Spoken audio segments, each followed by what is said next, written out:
Nicholas Goa आया था क्योंकि गोवा में आज वैम्पायर के सातों बड़े खानदान मिलने वाले थे। सातों खानदान पूरे वैम्पायर वंश के वो मजबूत 7 स्तंभ हैं जिन्होंने कभी भी वैम्पायर्स को हारने नहीं दिया। निकोलस सातों खानदानों में सबसे बड़े खानदान सिल्वरथॉर्न से था। सिल्वरथॉर्न खानदान सभी खानदानों में सबसे बड़ा था क्योंकि उसका हर एक वैम्पायर एक बहुत खास खूबी वाला था। निकोलस सिल्वरथॉर्न की एक नहीं कई खास बातें थी। फिर सिल्वरथॉर्न घराना हमेशा ही वैम्पायर वंश पर समझदारी से राज करता आया है, लेकिन जहां ताकत होती है वही उसे हासिल करने के लिए कई लालची लोग भी होते हैं। सिल्वरथॉर्न घराने का सबसे ताकतवर प्रतिद्वंद्वी था ब्लडरोज घराना। ब्लडरोज खानदान का सबसे बेशकीमती खजाना था उनकी बेटी लिलिथ ब्लडरोज।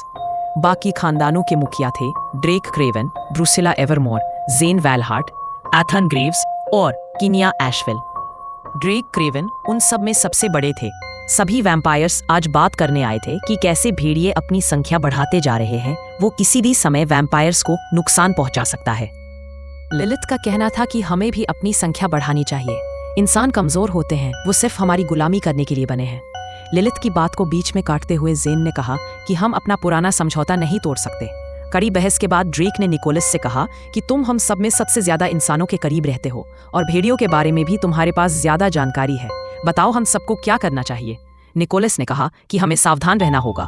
फिर निकोलस ने टेलीपैथी का इस्तेमाल करके ड्रेक से कहा कि सावधान रहिए, जब तक मैं उस इंसान को ढूंढ नहीं लेता जो उस असीम ताकतवर खून का मालिक है जिसे पीने के बाद हमारा कुछ नहीं बिगड़ सकेगा।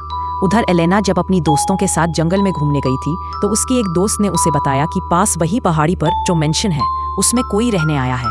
बहुत ही अजीब आदमी है, वो बहुत कम लोगों से बातें करता है, लेकिन कुछ औरतें कह रही थी कि वो बहुत सुंदर है। एलेना पहाड़ी पर बने उस मेंशन की तरफ देखने लगती है। क्या एलेना और निकोलस कभी मिल पाएंगे? Thanks for watching. Subscribe for the next part. Please like and share this video.